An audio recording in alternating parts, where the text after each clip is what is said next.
Thank you, Joshua. Appreciate that. All right. Well, as Joshua mentioned, we are starting the third unit, so we're making progress. We're getting there.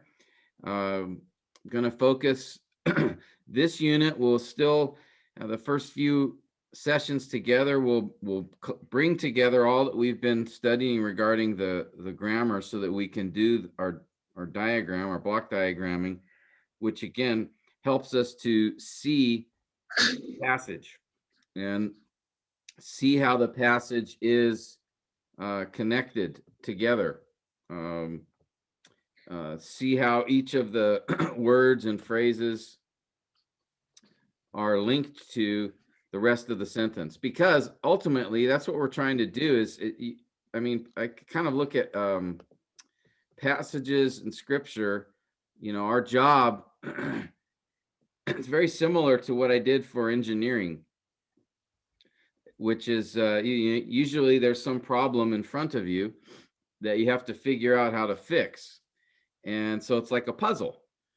And so, you have various things that you try to understand in order to solve the puzzle. And I see passages of scripture like that. You have all the pieces are there, but knowing how those pieces fit together and what the author is trying to communicate, it's sort of like a puzzle, at least to me, that is. And so in order to figure it out, we need to have the right tools, the right understanding of how the building blocks are put together.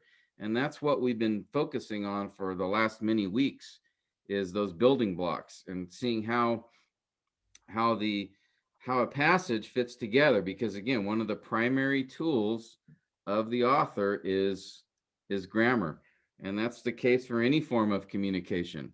What I'm doing now, I'm relying on grammar, trying to follow generally the rules of English grammar as I speak, and you are using those same rules as you are trying to understand what I'm saying. And that's true for any form of communication. And so what block diagramming does is allows us to see that structure. And so this is a passage we've looked at before, but just wanted to bring to your attention by way of an example. If you remember, this is from Philemon, verses 4 and 5, and this is the diagram of that passage, which shows us how each of the phrases and clauses relate to one another. Again, we have, oops, I didn't diagram. Let me fix this a little bit. So we have here the main clause, right? That's the one on the far left. And the main clause represents the main idea in that sentence by the author. And the main idea is represented here by Paul when he says, I thank my God always. So the focus here is Paul's gratitude to God. And what is the content of that gratitude? What makes up that gratitude? Well, that's what the rest of the verse is showing us here. As we see in this passage, I'm trying to line up the diagram here correctly. As we see in this passage, the focus here is on Paul's gratitude, and he expresses that gratitude in prayer and what he's specifically grateful for. So for example, I thank my God, and then notice the next clause, when I remember you. That is telling us when Paul thanks his God. And in my prayers, that's modifying when he remembers. Okay? And so that's why I've indented in my prayers underneath remember. And then because that's also linked to thank. So he tells us when he thanks God and why. Why does he thank God? Because he hears of two things. I hear of your love and I hear of the faith. Which faith? The faith that you have. And then where? Towards the Lord Jesus and for all the saints. So this is, okay, there we go. This is just a visual representation of the passage, but it shows us the priority. It shows us the focus. because on the far left is the main statement, the independent clause, and then all the remaining phrases and clauses come underneath it somehow and are modifying other words and phrases. So when you're able to do this, then as the passage is broken down, and I've shown you some examples of this in the past, you can begin to see sort of the outline and the structure of the text. And so what I want to do for this session and the next session is just go through some diagrams with you and go through all the steps, and hopefully to all that we've done in the past will build up, has been building up to this point, and we'll be able to then see through each of those steps how you make this sort of diagram. And then from the diagram, that gives us an idea of the structure or the outline of the passage. All right. And like I said, for epistles, this is, I believe, the most important step in breaking down a particular passage within the epistles. Okay. Now, as I said, we've looked at some examples in the past, and so hopefully, this is nothing new. We're just sort of reviewing what this is, but I wanted to begin our time with that, okay? And again, as you look at this diagram, you see the main point of the sentence is found in the independent clause, and then, again, note visually, each phrase and clause is indented underneath the word that is being modified. Okay. All right. So let's go to some examples. We're going to look at the process here of diagramming. What are the specific steps for the block diagram? And again, we've looked at these in the past, but just sort of as an overview. Now we're going to go through them specifically and do some examples from them. Okay. So the first step is to identify the independent clause in the sentence. Again, remember, a clause is a group of words, if I could spell, of words that contain a subject and a verb. And if you remember, there's two kinds of clauses. There's an independent clause and what's called a dependent clause. All right, and those are, again, both contain a subject and verb, but an independent clause is gives a complete thought. All right, it's gives a statement, a main idea. A dependent clause has a subject and verb, but it modifies something else or another word in the sentence. Okay, it does not stand alone.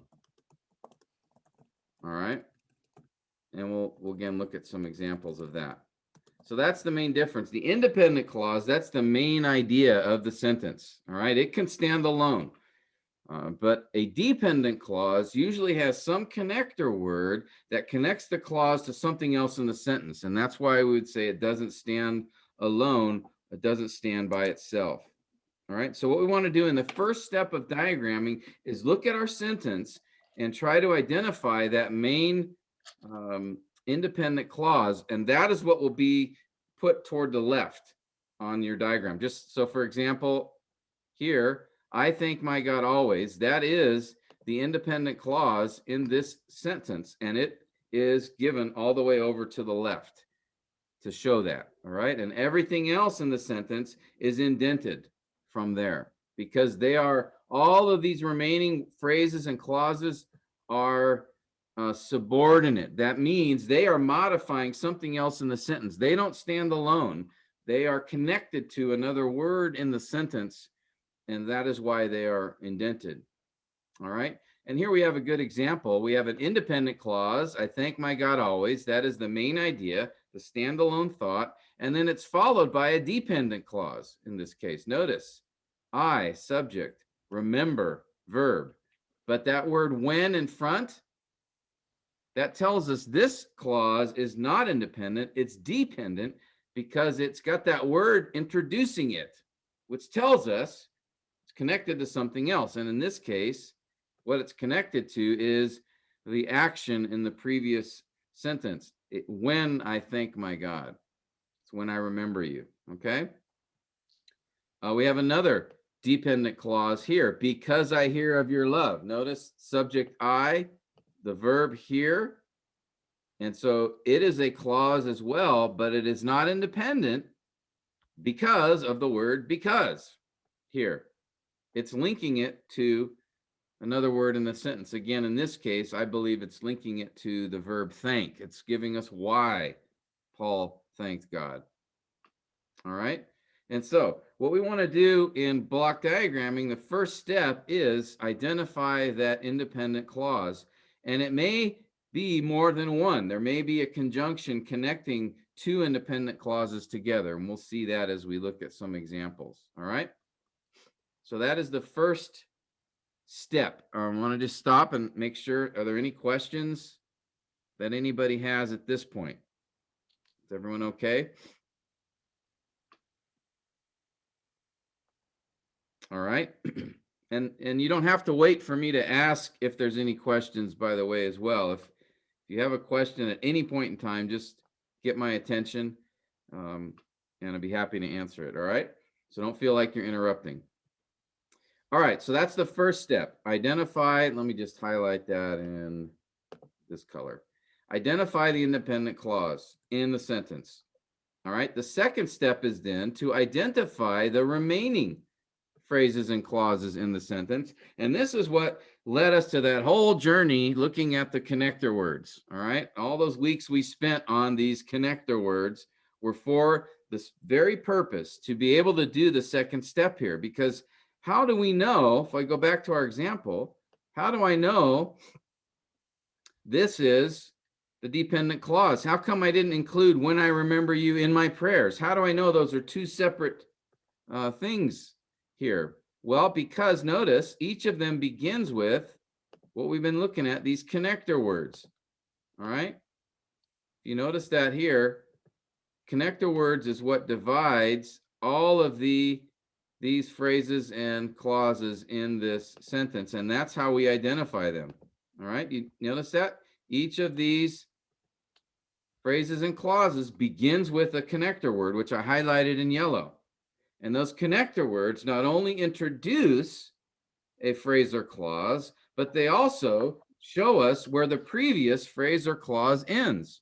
And that's why I know when I remember you is self-contained. That is the dependent clause, because the word in begins the next, in this case, phrase. And I know in my prayers is what goes together as the prepositional phrase because of that word because, which begins the next, in this case, clause. All right. So these connector words are separators. They're connectors and separators. All right. They connect a phrase or clause to another word in the sentence, but they also separate. They identify where each phrase or clause begins and ends. Okay. And so that's why the connector words are so important for us in the second step of the process, which is to identify all of these other phrases and clauses within the sentence. All right. And I gave you some, as we were going through the connector words, I gave you some key acronyms to remember these connector words, at least some key ones. So for conjunctions, the coordinating conjunctions you can remember from Enboy, and that covers all 5 kinds of coordinating conjunctions in English. And then we had the second, the subordinating conjunctions, if you could remember this, FWABITs or FWABITs. These are the most common subordinating conjunctions. So if you can remember these or memorize them, those are the ones you're most likely are going to see within a paragraph. There are many, many others, but they do not occur as frequently. So memorizing these will be a very helpful to you in this process of identifying the connector words. Then we have prepositions. All right, a with boot. Again, and as we've seen in many examples so far, I think in almost every case, it's been at least 80 or 85% of the prepositions are one of these 9. I think the last example we looked at in, was it Colossians 1 or, yeah, when we did the exercise, I think it was 95% of the prepositions were these 9. So memorizing these will be very helpful. And then finally, we have the relative pronouns. Those are a pronoun which introduces a dependent clause, and there's 3 main kinds, the who, which, and that. And finally, we looked at participles, which is a verb with an ing, sometimes ed ending, and it doesn't have a subject, and it doesn't have an article. All right, so these are the 4 connector words that we looked at. Now, we also talked about punctuation in the last session together, I believe, or the one before that. Punctuation can also be a helpful guide in showing us each phrase and clause. Remember, those were the period, the comma, the semicolon, question mark, exclamation point. These are also separators in a sentence. All right, but remember, they are interpretive. That is from the translation. And so these are not inspired separators, but the ones above, the connector words are. Those are part of the actual text. But punctuation can be helpful. So sometimes if you're not sure, a comma or a period might be in there, and that'll be a helpful guide to you as far as knowing, okay, here's where a phrase or clause begins because I see a comma here. All right. So connector words, those are what help us to see and identify each phrase and clause. And that's the second step. First step, identify the main clause or clauses. The second step, identify the rest of the clauses and phrases in the sentence. And that is by noting the connector words. The third step then is to state how each of those phrases and clauses in the sentence state how they function in the sentence. That is, what do they modify and how? So going back to the example. In fact, I should just do this. That will help too. All right, going back to our example here, notice what I have in this diagram is on the right in brackets. I put little notes to myself that indicate to me how that particular phrase or clause is functioning in the sentence. All right. These are, and I put them in brackets because that tells me this is not part of the text. These are just notes to myself in this sentence. And notice here, what I've put in here is the independent clause is that first, I thank my God always. Then the second dependent clause, as I mentioned to you a moment ago, describes when I thank my God. All right. And in my prayers describes when I remember. Because I hear of your love. That's why I thank God. So over on the right in brackets is how each of these phrases and clauses functions in the sentence. All right. I indent the phrase or clause under the word it modifies, and then I state in the bracket how it modifies. All right. You don't have to do these brackets if you don't want to. I do them just because they're helpful notes to me of how I see this phrase or clause functioning in the sentence. Okay. Now, how do I know which word a phrase or clause modifies?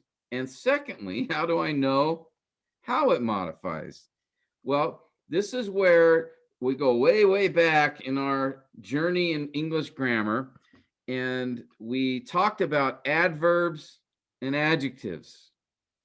Yes, I know you were hoping tonight that you would not have to deal with grammar anymore, and we could do exciting things like word studies or exciting things like looking at resources or exciting things like discovering the author's main point. But no, we're back to grammar.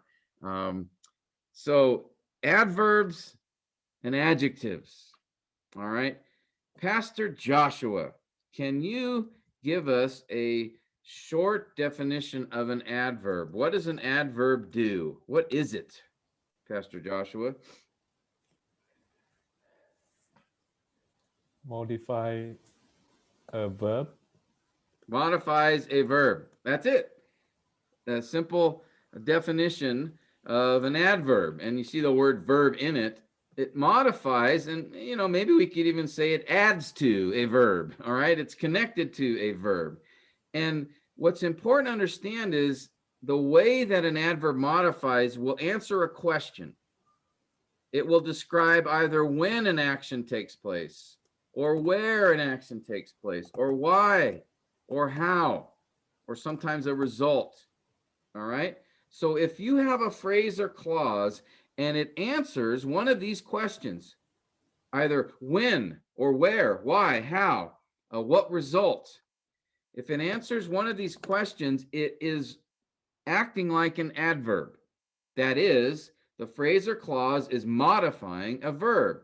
So for example, I thank my God when I remember you. Now, this tells us when we have a lot of help in this one because of that word when. So we say, what question does this clause answer? When I remember you. Well, it's telling us when something happens. All right. Again, the word when at the beginning is a great hint. All right.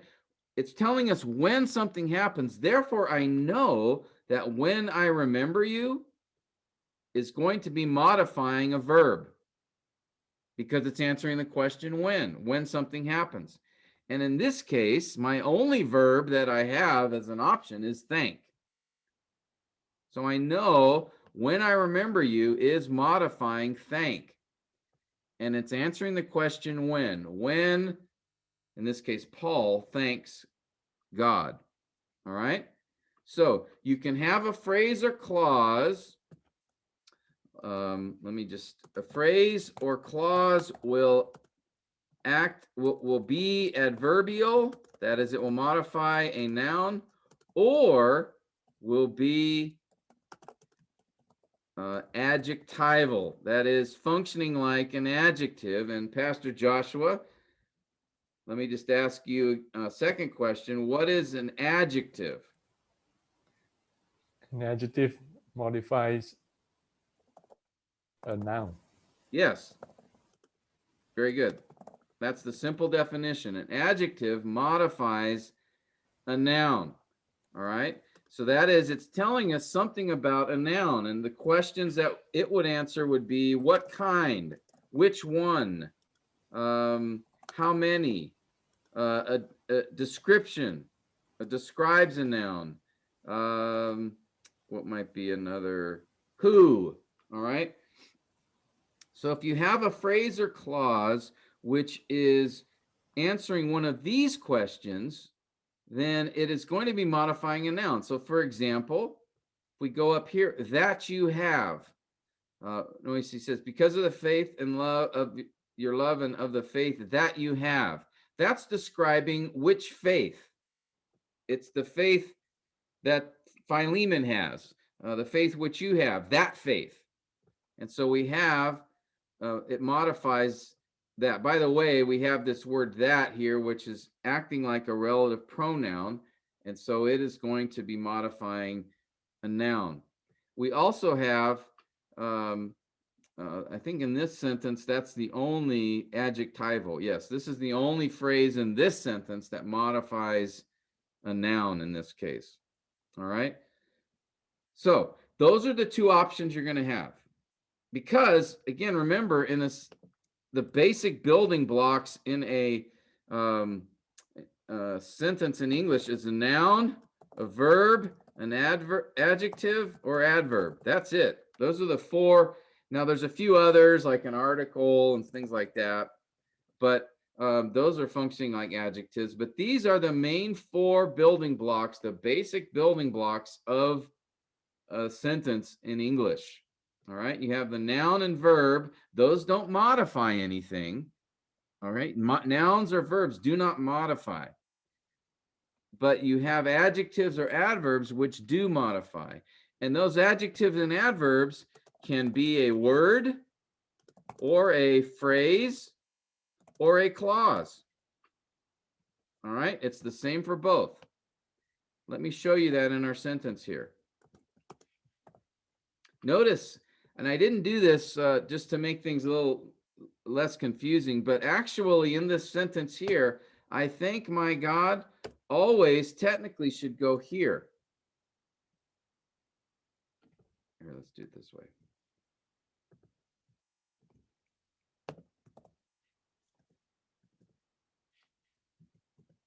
All right.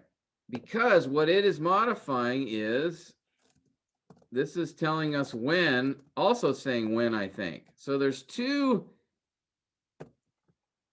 modifiers here of think telling us when.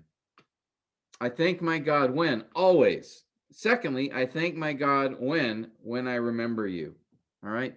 Now usually for these individual words, I don't necessarily put them on a separate line, but technically this is a more accurate diagram here by putting that word always on the next line, because it is modifying thank. It's telling us when.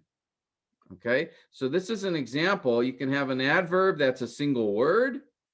You can have an adverb that is a clause, a dependent clause, when I remember you. Or you can have an adverb that is a phrase, in my prayers. That's also modifying, that's modifying remember here, when Paul remembers. It's in his prayers, when he's praying.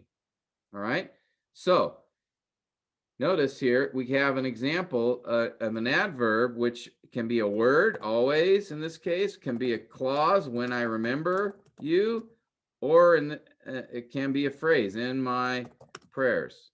All right, these are all examples from this particular sentence. All right, so from these four building blocks, noun, verb, adjective, adverb, as I said, a phrase or a clause can act like an adjective or adverb. And so that's why I have this statement here, an adverbial clause, and I really should put or phrase, modifies a verb and it answers those questions when, where, why, how, result. An adjectival clause modifies a noun, clause or phrase modifies a noun, and it answers these questions. Okay? Now, Jim, hopefully, there's a typo. There's a typo up. I mean, where you wrote a phrase or clause will be adverbial, modifies a verb, right? oh, thank you. That was a big miss. All right. Thanks, Joshua. Yes, I'm sorry about that if I confused you. Yeah, phrase or clause will be adverbial, modifying a verb, because the word verb is in it, or adjectival, modifying a noun. I guess they couldn't, an adnounal didn't work. They don't call it adnoun, it's an adjective, all right? But adnoun would make more sense, wouldn't it? Adverb, adnoun. I mean, I don't know. See what I mean? English is screwed up. English is a mess, but hey, that's what we have. But now we have, the English, the Legacy Study Bible in English, right? Praise God. So that's a wonderful English translation. Has nothing to do with what I'm saying right now, but anyway. Okay. Adverbs and adjectives. We're going to keep bringing up those words over and over again because, again, in the diagram, that's what we're talking about. We either have a noun or a verb or an adjective or an adverb. That's it. All right. And as I said, an adjective or adverb can be in the form of one word, a phrase, or a clause. Now, I'm not going to get into the fact that a noun or verb can actually also be in the form of a phrase or a clause. That will come at a later time. All right. But for now, we're just going to keep our focus on, you'll have a noun or a verb, and then you'll have another phrase or clause or word in the sentence modifying that noun or verb. That's exactly what we see here. That's why I put the word, the modifying phrase or clause under the word it modifies. All right, because they will modify a word within the sentence.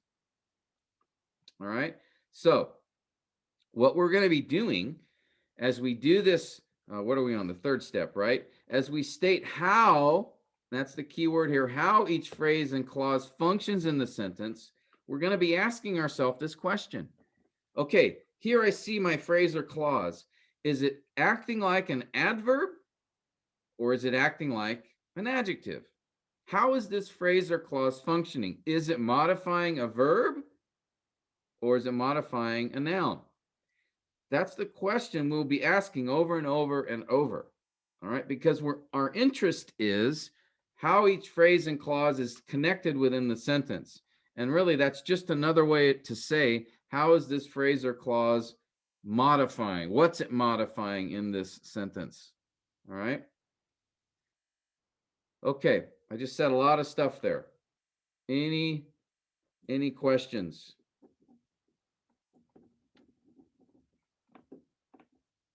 I'm trying to bring together really all that we've been looking at these many, I guess I should say more than weeks, is the last couple of months, a few months that we've been looking at these things. All right, so just again, keep in your minds when you're thinking of a sentence, you're really looking at these four categories: noun, verb, adjective, adverb. But when you think of adjective and adverb, don't just think of a single word. All right, it can be, but more often than not, it is a phrase or clause that we're interested in the diagram. And so those phrases or clauses can act like either an adjective or adverb. And then how we figure that out is just noting what question does that phrase or clause answer. All right. And you'll hear me say that to you sometimes as I'm asking, okay, what does this phrase or clause modify? And sometimes I'll say that, okay, so what question is it answering? Is it telling us when something happened or where? Is it telling us which one, or is it describing? Is it telling us what kind? Then that would be an adjective. If it's when, where, why, how, result, that would be an adverb. Now there's a few others, and I just haven't, we'll encounter these, a condition, concurrent. There's a few others that I haven't given you yet because I don't want to overwhelm everybody at this point. All right, we'll see those as we encounter passages, and we'll learn more as we go along. All right. Okay, so the third step is really important, and it's the most interpretive step, because in this third step, the first two steps is more grammatical. All right, you're just identifying, like I said, in the first step, you're just identifying the independent clause. So you're looking for what appears to be the main subject and verb, the standalone statement in the sentence. All right, that's more of a grammatical idea. Then identifying the phrases and clauses, the rest of them in the sentence, that's really guided. We're guided by grammar because we're looking for these connector words. But this third step here, indicating how each phrase or clause functions in the sentence, now it's becoming more interpretive. It is guided by grammar, but because of these questions, whether it's adverbial or adjectival, but there's still more of an interpretive. We're now trying to understand, okay, which particular word this phrase or clause is connected to, which one it's modifying. All right. And then the fourth step is simply to take those phrases and clauses and place them. So let me copy this diagram again. So the fourth step is actually just then making the visual diagram. All right. We've identified the phrases and clauses. We've determined how they are functioning within the sentence. And then it is put those phrases and clauses underneath the word they modify. And that gives us the diagram. All right. So what I want to do is just have us now go through a few examples. We'll do some basic sentences, and then we'll go to some passages together, and we'll see how far we get. I want to use this week and next week to actually, not next week, the week following. I'll explain the schedule a little later. I have something next week. We won't be having class due to I have another obligation responsibility next week. So it'll be this week and the week following where we'll be looking at some examples from Scripture.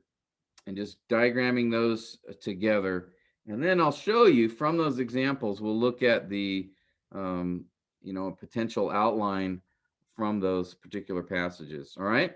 But we're going to start with just a few basic sentences that I put together in order to show you the steps for this process. All right. Now I'm going to do the first one, and then I'm going to call on you for the next examples. Okay. So I'll do the first one just to get you familiar with these steps and the process, and then I'll ask you guys to help out on the next ones. All right. So here's our first sentence. Pastor Philip preached a sermon to his congregation with great passion in the morning. All right. Now, these sentences will not be the most eloquent or best sentences around, but I'm trying to use them to show you the process. All right. So here I want to ask, what is the main sentence? What is the independent clause? Right. That's my first step in this sentence. So I'm looking for the main subject and verb, and usually it occurs near the beginning of a sentence. All right.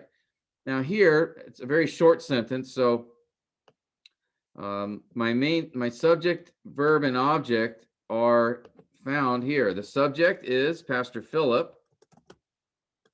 The main verb is preached, and the object is a sermon. All right. That is my independent clause. Now, sometimes you may have more than one independent clause. If I had said, Pastor Philip preached a sermon to his congregation with great passion, and he was tired. All right. This word "and" in this case is connecting another independent clause. This is a standalone complete thought that is also independent in this sentence. All right. And it's connected with that word "and," but we're not going to have that for this one. We're just going to stick with one independent clause. All right. So Pastor Philip preached a sermon. That's the standalone statement within this sentence. All the rest of the sentence is containing phrases or clauses that modify something else. All right. And that is the second step. Is now we need to identify those remaining phrases and clauses within the sentence. And we do that simply by finding the connector words. So I just go through, and you can, I highlight, you can circle, underline, whatever. And the only connector words that I find in this particular sentence are prepositions. And by the way, each of these prepositions are part of a with boot. Okay. So I see 3 connector words here in this sentence. So that tells me I've got then the following. What I do if I'm using Microsoft Word is I just then go through and I put them on separate lines like that. Okay. And then sometimes if you want, you can off on the side, okay, this is, if you want to write notes to yourself, this is my independent clause to his congregation. Okay, there's no verb here, so this is a phrase with great passion. There's no verb on this either, so that's also a phrase. In the morning, no verb. So I have one independent clause followed by 3 phrases in this particular sentence. All right, you guys with me? We're all good?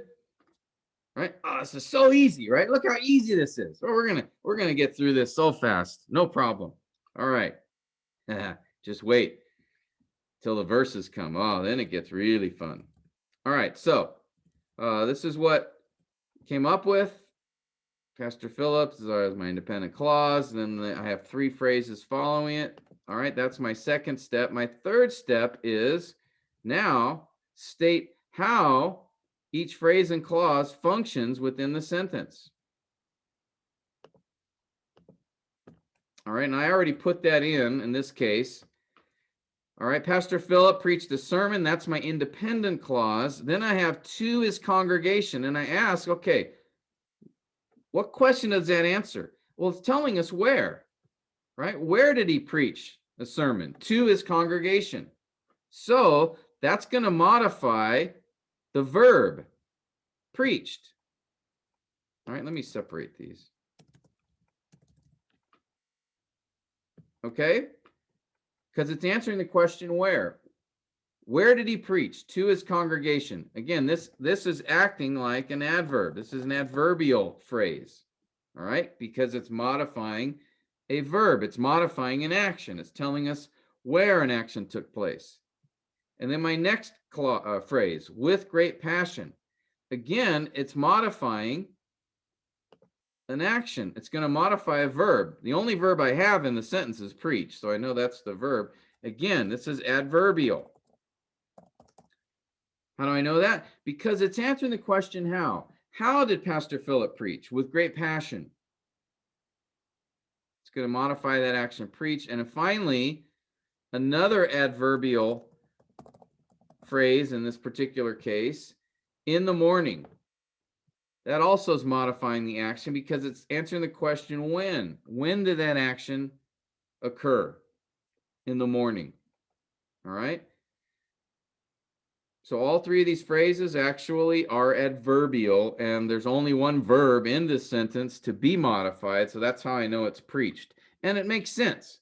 And that's what you're going to do when you identify, okay, I think this phrase is modifying this word and it's answering this question, and that makes sense, right? So to his congregation makes sense that it's where he preached with great passion.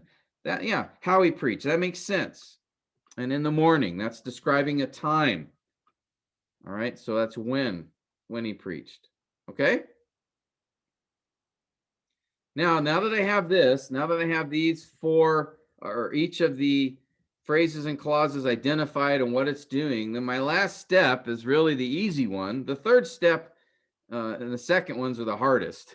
All right, the fourth step is relatively easy because I just take what I discovered from identifying how each phrase and clause functions, and then now I'm just moving it to the right place under the word it modifies. So I identified to his congregation as saying where Pastor Philip preached, so it's modifying preached. I'm just going to put it under there, and I like to underline my verbs, just helps me. With great passion, against how he preached. So again, I'm putting it under the verb preached and when he preached in the morning. Okay? So I have these three phrases modifying preached. It's describing the action that has taken place. All right?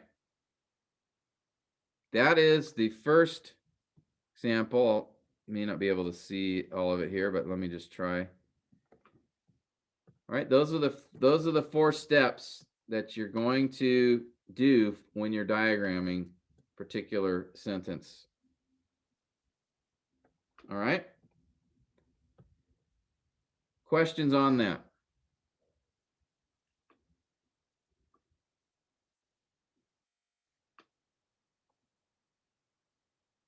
Okay, I hope that means this makes sense and it's clear. All right. So, sorry, someone have something? Yeah, Pastor Tim, Paul here. Yeah, Paul. So to his congregation, you see it more as a location rather than a who question, which is the people, right? Yeah, because that word to normally is describing a direction, right? A location. Mhm. And it could be an actual place, or it could be a person or people. It's a direction in which something is done. You can think of it that way. So he preached a sermon. It could have been either, he preached a sermon in the church. Okay, that would have been one kind of direction, right? Where he preached.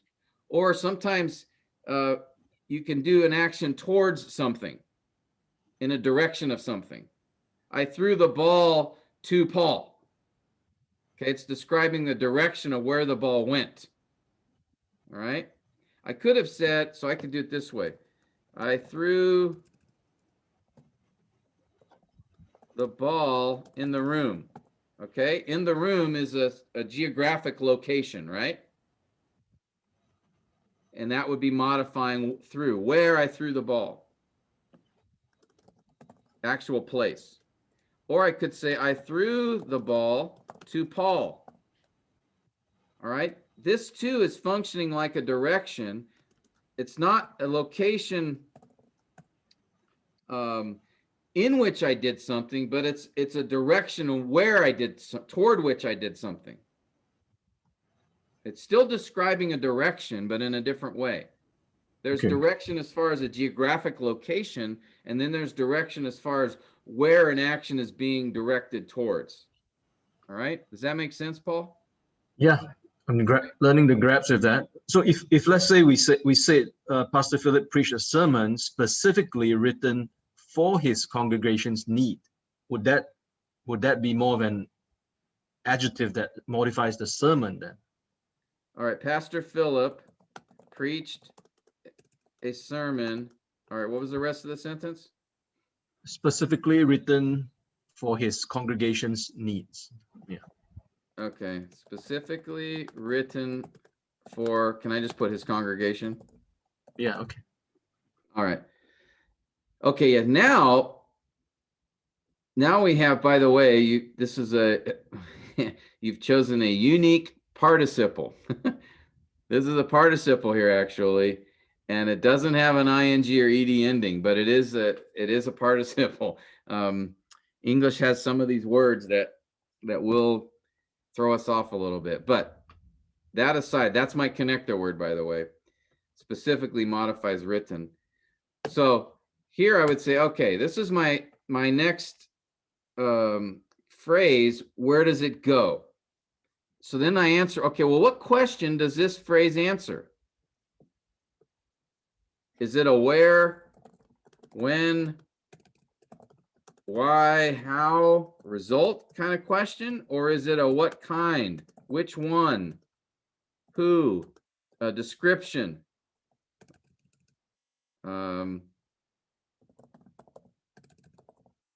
What would you say, Paul? I think you answered it a moment ago. Yeah, I think it answers the who question, right? Who, or, well, in this case, it's not specifically written. What is specifically written? But the sermon, yeah. The sermon is. It's describing the sermon. Okay.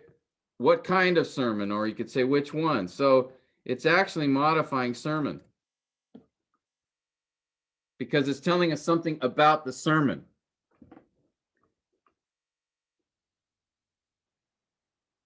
Another way you could have said this is which he wrote for the congregation.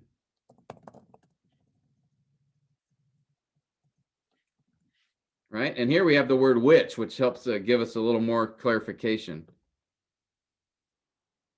All right? So that's describing the sermon here.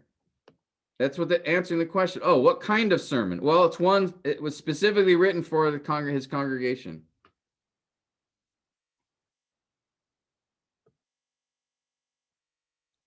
Now, what often can help us, it's a little bit harder to do these examples with this just a short sentence. Usually when we have a verse or a passage, we have a context, and that often will help us in guiding us and answering these questions sometimes. But I don't know, Paul, you look perplexed. Is this? Oh no, I'm not. Yeah, sure. Okay. I think I'm learning to distinguish. Yeah, and I think. Like teaching. Yeah. Oh, I'm sorry. I didn't mean to cut you off. Go ahead. No, just like you said, to put the connected words under the right verb or noun. Yeah. Yeah, and So. Sorry. Go ahead. No, go ahead. Go ahead.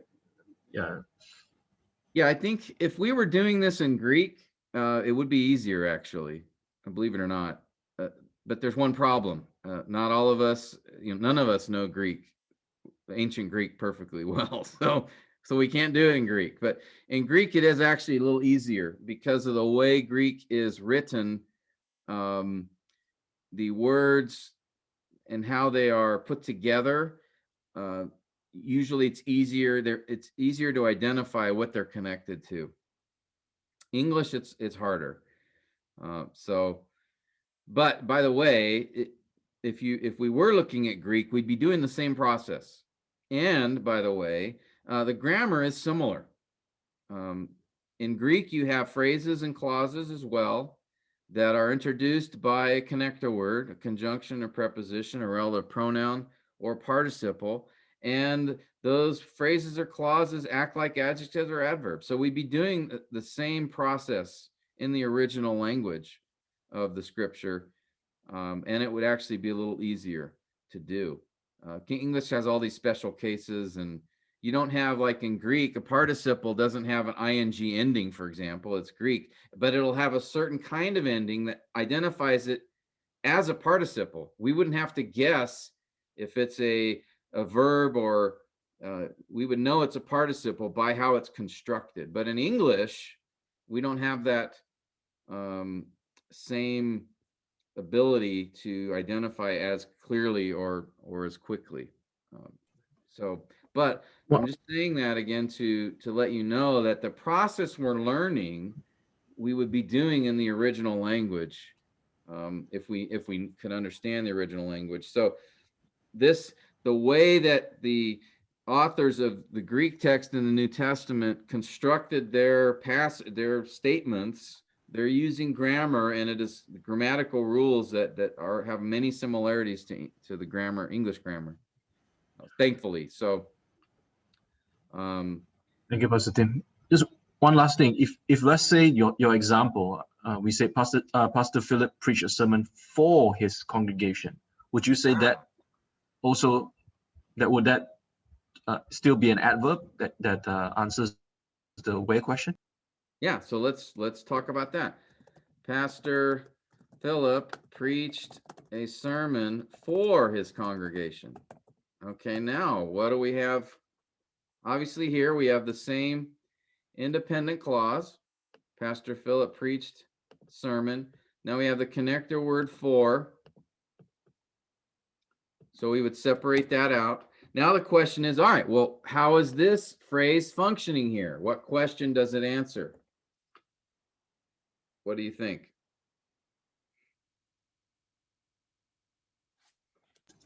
Yeah, it would seem like modifying the sermon actually again.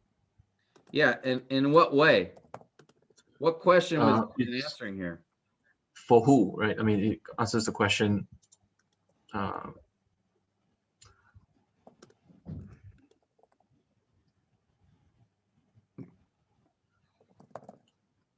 Well, if it's answering for which who, sermon, yeah. who, Which sermon, yeah. that would be describing the sermon. That word for often has the idea of reason. What was the purpose of Pastor Philip preaching? For his congregation. The sermon was intended for his congregation. So I would see it more as a purpose. But it could also be a direction. Sometimes it's modifying the action, and the way it modifies is either purpose or why. That might be that's what I would say anyway at this point. Yes, congregation is a who, but remember, you're not focusing on the noun. You're focusing on the connector word. Okay? That's the difference. Yes, ultimately, it's the congregation that's receiving this, right? That's a who. But the question that this phrase answers, that's what I'm interested in. For his congregation. I'm not just focused on congregation. I'm focused on for his congregation. The intent of this sermon, the purpose of it, is for his congregation. Okay? So these connector words, they don't just connect, but they actually, within the word, each word gives an idea of how it's connecting. All right? And the word for often carries the idea of purpose. Sometimes it's direction. All right? but usually the word for is purpose. The word to is usually direction. Not always, but often. All right, I gave a speech to my teacher. All right, it's direction. It's where I directed my action. That word to. Now, if I had said, I gave a speech for my teacher, it's possible that's direction, or it could be referring to why, purpose. All right. You'd need more words around this. We'd need a more full sentence or paragraph to be able to determine the context.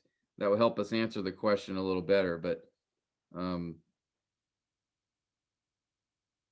right, so these connect. So, Pastor, Yes, sorry, no problem. which means instead of deciding the word like a nouns or phrase, we have to look for or depend on like a connector words, like a preposition, right? Am I right? Yes. Yeah. Yeah, the connector words, that's why and you may need to go back and look at those, some of those notes for each connector word. Remember, when we talked about conjunctions, for example, we had the two kinds. We had the coordinating and the subordinating. All right, and the coordinating, remember, that's and boy. And then the subordinating, there's a lot of those, but I use, the bits, right? For, when, where, while, after. Okay, I don't. All right, those were. And then I talked to you about, with these particular conjunctions, we spent a lot of time on how they work, what they're doing. Remember, coordinating conjunction, right, connects to equal ideas. Subordinating conjunction connects to unequal ideas grammatically. And a subordinating conjunction introduces a clause that subordinates, comes under another word in the sentence. A coordinating conjunction connects two equal ideas. It doesn't bring a phrase or clause under a word. It's equal to a previous phrase or clause or word. All right. And so knowing if I have a coordinating or subordinating, it's telling me how that word or phrase that it connects is working, how it functions. And it's the same with the prepositions. I think we spent a little time, I talked about a with boot, and then we talked about the at, with, for, from, by, on, of, and to. And I talked about, okay, how do these prepositions normally function? At is normally where, right? It's a location, typically. With can describe how something is done, or also a location. For can normally describes why, but also sometimes where. All right, so each of these prepositions have within its own idea a definition of how it functions. Remember, to, we just discussed, is typically where. All right, of is typically source, possession, or which one. Okay, on, that's a location, right? By can be a location, or it can be a how. I came to town by train. That's describing how.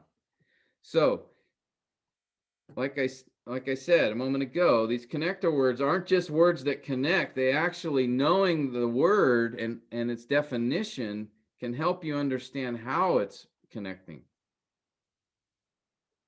For example, another one that's not one of a with boot, but we do see it often, is according to. let's see. I made, or let's see, I built a bike according to the directions. All right. So according to is a preposition here.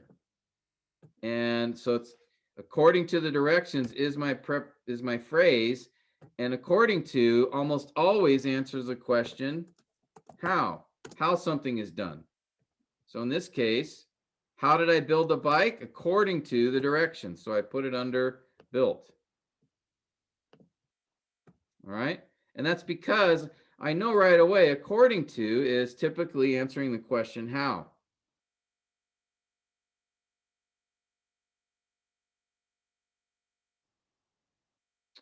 Right. We have, what's that phrase? Passage came to mind and I just forgot it. So knowing, the more you know about these connector words, the more they're going to help you in doing this diagram, because you'll know not only is it a connector word that's introducing a phrase or clause, but if you understand how that connector word works, how it's defined, it can also tell you how that phrase or clause is working in the sentence. All right.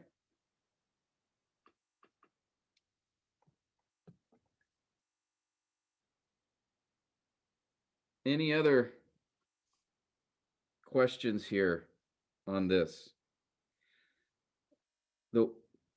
I think the best way, if you're feeling a little bit overwhelmed or like, wow, this is a lot of stuff I have to understand, as we go through examples together, you get more comfortable with or familiar with how each of these connector words are functioning as we see it more. And it's like anything with a language, right? You just have to practice to understand it. I mean, you got to just see many examples, and the more you do, the better off, and that you'll be able to understand. That's why doing the assignments is going to be really important for you, because that's what's going to help you get more familiar with and practice these things. Okay.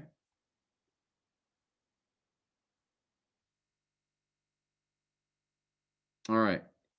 Why don't we move to a second example, unless there's any more questions here.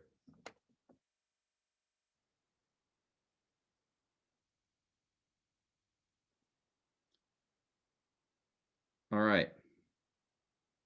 Let's try a second example here. And this one, I'm going to ask for you guys to volunteer to give some help. Pastor Philip, I'm going to ask you to go ahead and read the sentence and then identify the main clause, the independent clause in the sentence. Sure. I kicked the ball with my foot into the goal, winning the game, bringing joy to the team.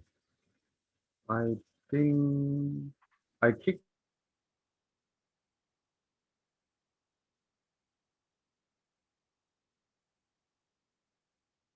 Uh-oh. You still there?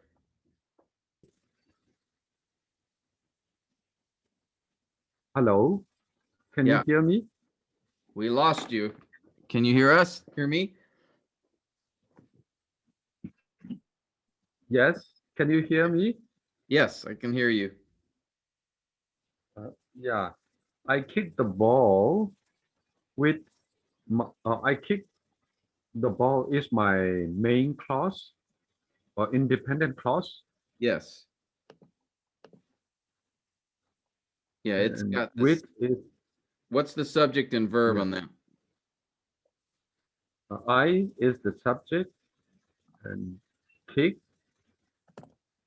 is the verb and the ball is the object. Okay, good. Oh, uh-oh. Yeah. All right, good. With is preposition.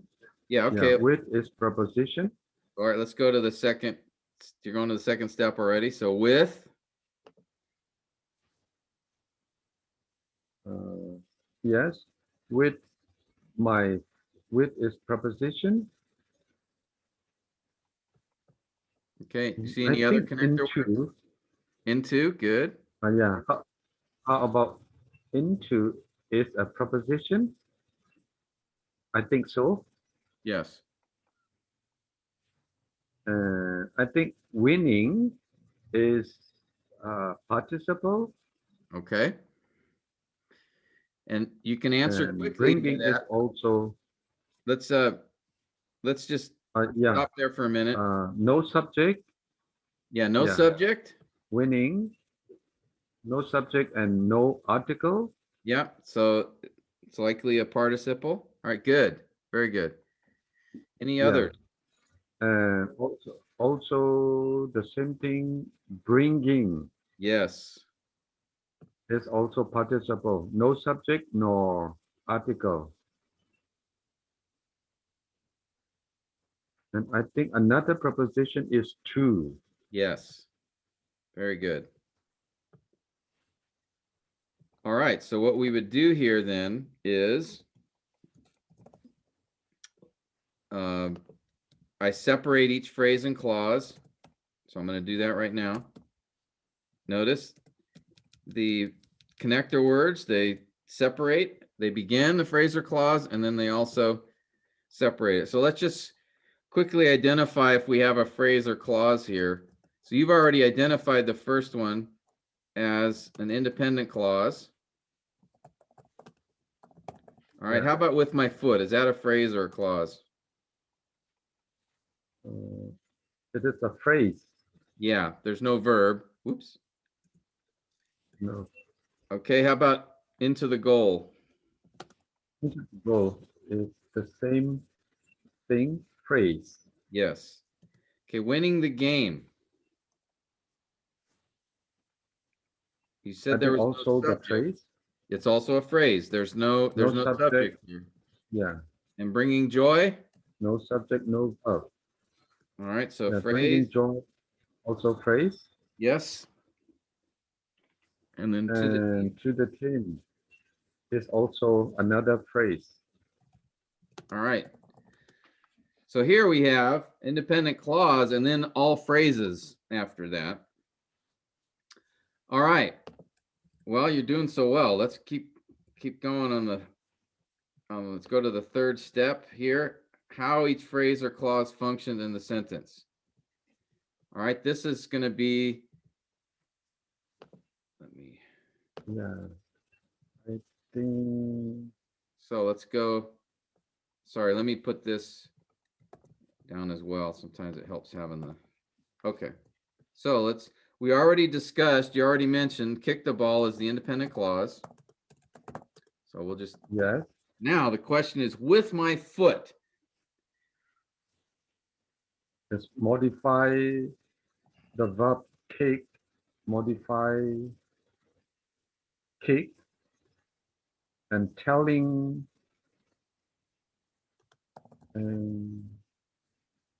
What question What? is it answered?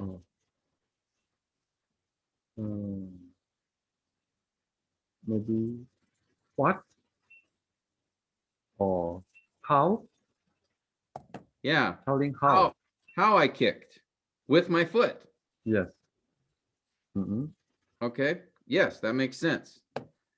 So it's going to modify. That means if it's telling how, it's adverbial, and that's why it's modifying the verb kicked, like you said. Okay. How about the next one? Into the goal. I think this also modifies kick. Okay. Telling where. Yes. Now, again, Telling where. telling where, as Paul had asked the question earlier, I think it's important to understand. Let me just take a moment to repeat here. This idea of direction or location. Okay, both Yes. have to do with where. Now, in this case, if you picture the scene, I kick the ball into the goal.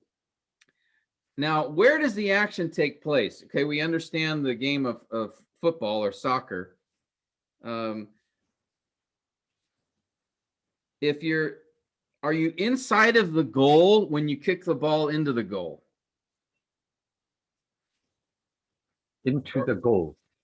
Yeah, and you normally kick from outside of the goal, right? You're trying to get the ball into the Yeah. goal, correct? So Mm, a correct. location would be where the ball was actually kicked. I was watching I don't know, was it Portugal and Germany or something yesterday I saw on the TV. And they were kicking the ball in front of the goal, right? Trying to get it into the goal. Okay, now a location would be where the actual kick happened. Okay,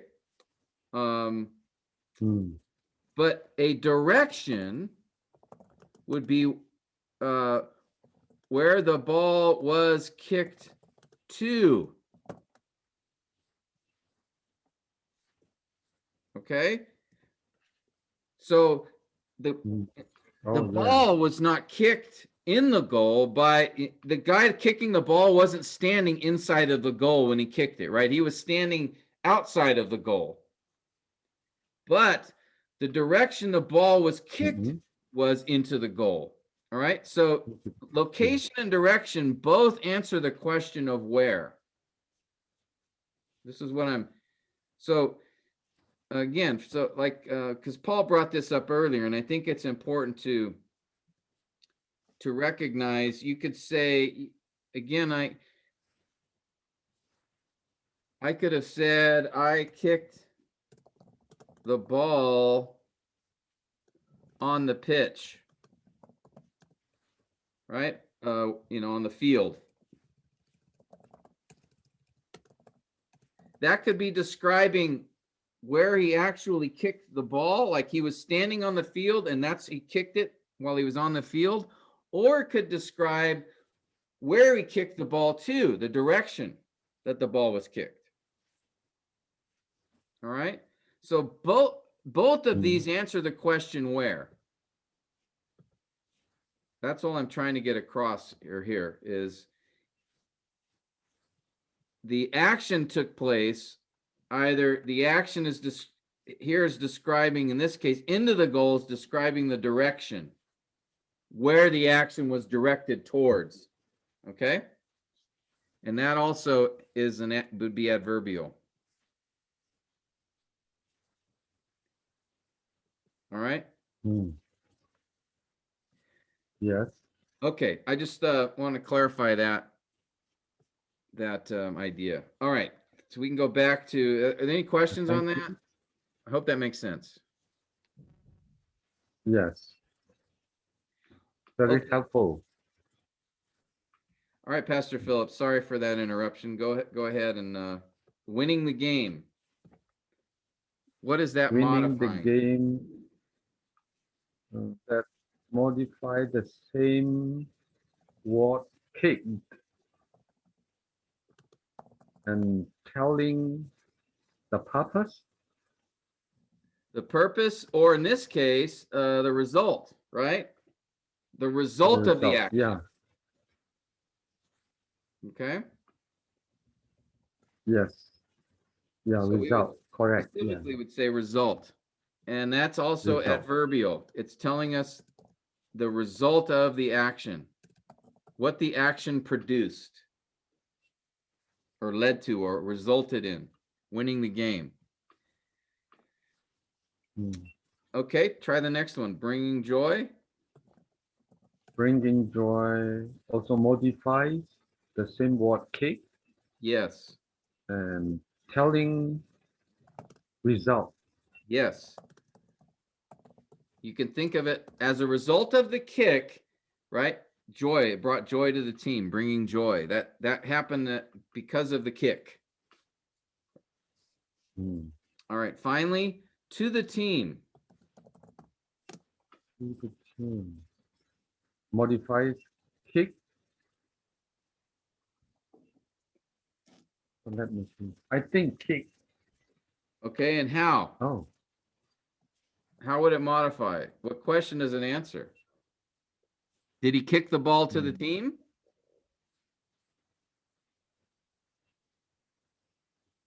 no. No.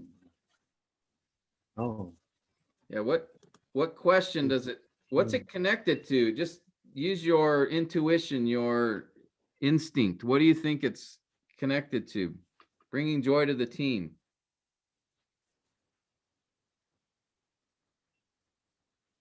hmm. I think this last phrase modify joy. Am I correct?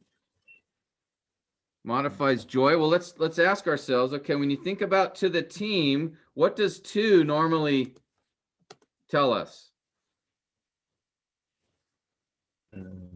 It's direction. Yeah, direction or location usually answers the question where, right? Location. So in Mhm. this case, it's normally, not always, but normally adverbial. It's going to modify a verbal idea. It's a direction where an action is done. So if it's adverbial, it's going to modify Verb.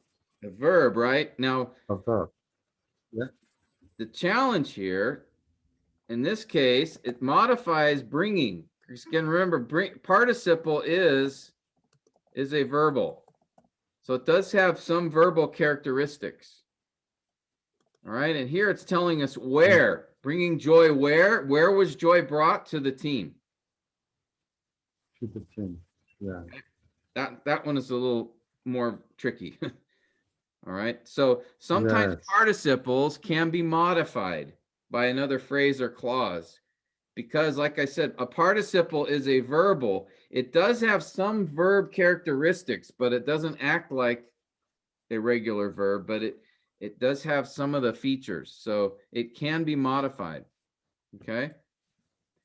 All right, good. Let's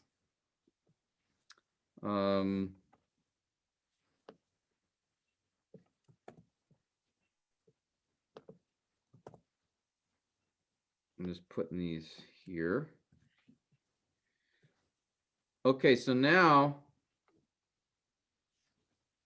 we want to place each place each phrase and clause where it would go in the sentence. All right.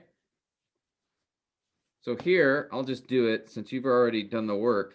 So I kick the ball. That's my independent clause. I'll stick it over here with my foot. You said that modifies kicked. It tells how, so I'll put it under kicked. And here I'll just put how in parentheses, brackets. Into the goal, that's where I kicked the ball, the direction. Okay. Winning the game. That was the result. Again, modifying kicked, as you said. And it's giving us the result. Bringing joy, same thing. Result, modifying kicked.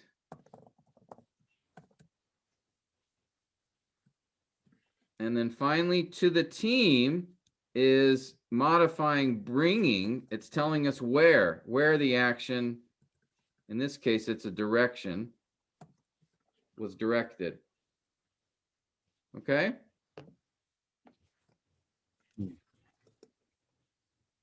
So there is the diagram for this example. Any questions on that? Let me move these over so you can see.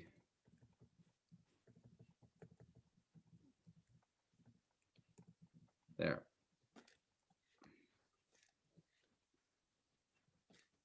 All right. The main idea that the author's conveying is this idea of I kick the ball. That's the the main sentence. All the rest of these are modifiers. Hmm. All right. Questions on that?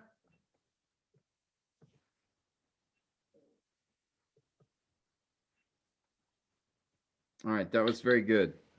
Say, now I got a question. Yeah. If that would be under ball, then it would all be adjectives, but that would be that wouldn't work at all, huh? Yeah, so for example, if you put with my foot under the ball, Yeah. You would be saying, well, it's describing the ball somehow. All right. If it's modifying ball, it has to be describing the ball. But with my foot, that's not a description of the ball. It's describing the action, the verb, not the noun. Now, if you had said, I kicked the ball, which had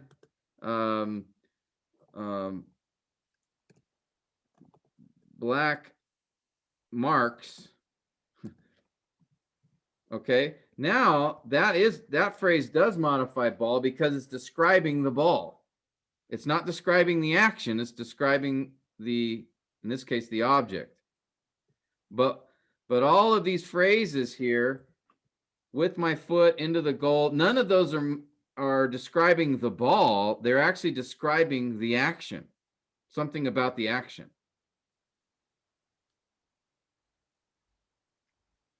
And so that's the distinction. You have to look at the phrase or clause and say, okay, what is this describing here? Is it telling us something about a noun or about an action? And that's why I gave you these questions to consider.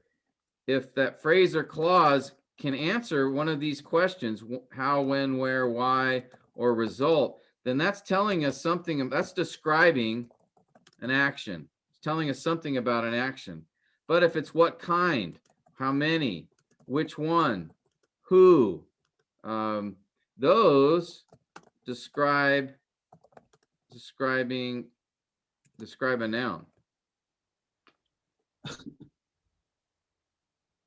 So that's what you have to think about with each phrase and clause. Okay, what makes sense here? Does this sound like it's describing a noun, or is it telling us something about an action? You could have said, too, I kicked the ball, which belonged to my brother, with my foot. Okay, again, which belonged to my brother is telling me something about the ball. It's not telling me something about the action.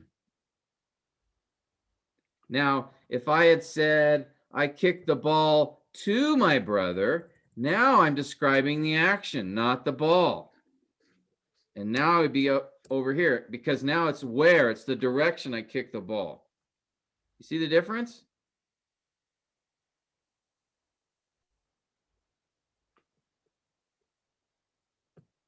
Does that make sense, Dwayne? Yeah, my first reaction would be it's on the ball, but yeah, if you analyze it, it's not that way. Yeah, and that's all we're trying to do, because again, in the process of, if you're studying a passage to preach it, you've got to know how these phrases and clauses connect, because as you describe it, is it the ball being described here, or is it the action? And I know this isn't a verse in the Bible, but if we did have a passage of scripture, which we'll look at some examples, it looks like next time we're together, we really need to understand precisely what that phrase or clause is connected to or modifying, because otherwise we'll get the interpretation wrong. All right, so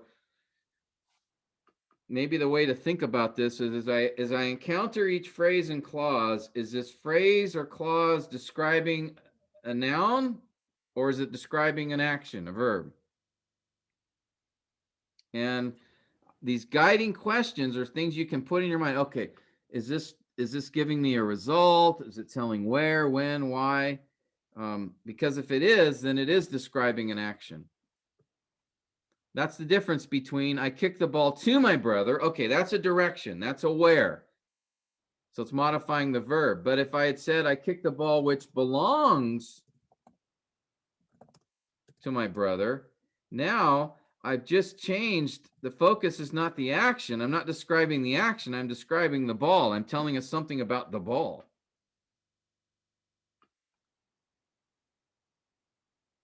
All right, and that's where that's why it said this third step really, where you're trying to figure out how a phrase or clause functions. This is the most difficult step because you're having to think through now in your mind, where does it go?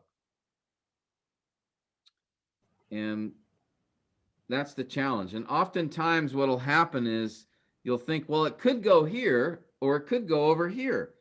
And sometimes you're going to have that. And I'll show you what I do when I have that situation. If I have, say, two or three options, and I'm not sure which one it is. Okay. I'll show you how I deal with that in a diagram. Pastor Tim, just a question about this example. Yes. Wouldn't bringing joy be a result of winning? Yes.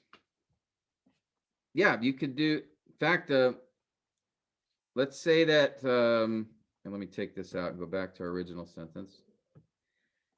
You could have bringing joy underneath winning or underneath kick. So it could be result of winning, which is probably actually a better,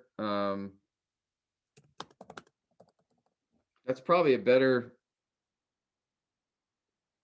as I think about it, a better understanding. It's the winning that produced the joy, right? That's what you're saying, Paul? Yeah, that's what I'm thinking, man. Okay, and so let's say that, you know, you're not sure. Either option is possible grammatically, okay? Because bringing joy is a result. So it goes to a verb, which could be kicked, or again, remember winning, even though it's a participle, does have some verbal features. So it could also modify winning. So what I would do in a diagram is this. Usually I'll put, if it's more than one option, sometimes I will put an arrow.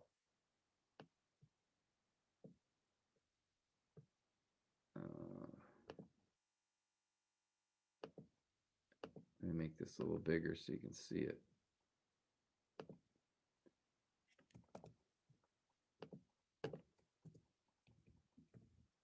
Okay, and let's do this. I'm going to put space here. All right, let's say that it could be, you're not sure. Is this modifying kicked or is it modifying winning? And what I do in that case is often I'll just put arrows to both. All right. And then as I study my passage more, I'll come back to determining what makes the most sense in the context of the passage. And you're going to have this happen a lot. When you diagram a passage, you'll look at it, and then especially when we talk about it together, somebody's going to do just like you did, Paul. You're going, wait a minute, bringing joy, it seems like that would be a result of winning, more specifically, not just kicked. And so you think about, yeah, you know, that's actually a good possibility. So oftentimes when I'm diagramming, and if I see more than one option, I'll just put arrows. And that's a sign to me that I think it could be more than one possibility. Okay. Later on in the study process, as I do the word studies, as I consult resources, as I give more thought to the flow of the whole passage and the context, as I understand it better, I will come back and go, you know what? I'm convinced after for these three reasons that it goes to winning. Okay, but at the diagram step, you're not sure. And so sometimes you're going to have more than one option. And what I do is I just use, I do by arrows. Or typically what I do is this. I just put it under the one I think it is, most likely, which is winning. But then I also put an arrow in to tell me it might go to kicked. And then usually I'll put in my bracket both options.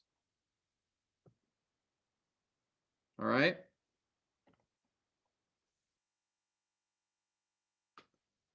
Questions on that, guys?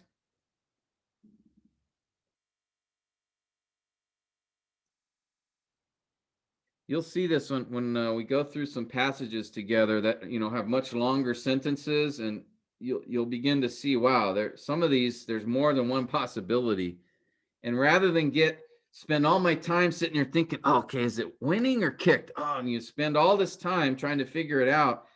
At this step, at this time in the process, I don't spend a lot of time trying to convince myself which one it is. I'll just put both options down because I know later on, as I understand the text better, I will be able to figure out which one it is. But I don't want to get hung up or stopped here. But I want to finish the diagram so I don't spend a lot of time trying to answer the question of which one at this point. Okay. But I do want to note that there could be more than one possibility. So that's why I put the arrow in. That's another option.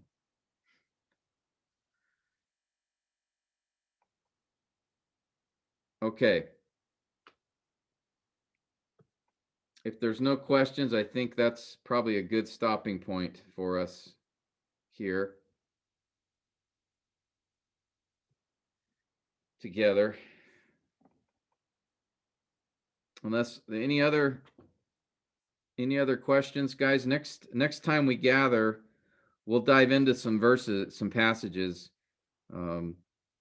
together, and just keep going through some examples. All right. I'm going to post some assignments for you as well to work through Colossians 1 probably, and try diagramming. Just start doing that on your own with these 4 steps. Okay, we identify each paragraph. We did that when we looked at literary context many sessions ago. And then within that paragraph, just identify the main sentence. And then looking for the connector words, identify the phrases and clauses. The third step is then look at each phrase and clause and ask yourself, okay, what word does this phrase or clause modify and how? And then the fourth step would be the actual diagram. So I'll post some assignments for you, and I will give you the paragraph, and then you can follow those steps and just try it. All right, just practice. You're not going to get this unless you practice. All right, it won't happen. I think I told you guys the first time someone exposed this to me was in a small group. I was a young believer, and the small group leader said, hey, do you guys want to learn how to study the Bible, more in depth? And of course, all of us said, well, yeah, of course. I want to know how to study the Bible more in depth. So he said, okay. And so he started showing us this. And I'm telling you, the first couple of months, I was like, I don't understand a thing you're saying. And I speak English, and I'm still confused. And it took a while. And as we practiced together, we were doing 1 Peter. I still remember the book that we were doing. And I'm telling you, probably the things you're feeling exactly what I was feeling. I don't understand this. But as we kept doing examples over and over and going through 1 Peter together, about the time we got to chapter 4, I'm like, oh, I think I kind of understand this a little bit better. But it took me a while. And I still learn stuff. I'm still learning.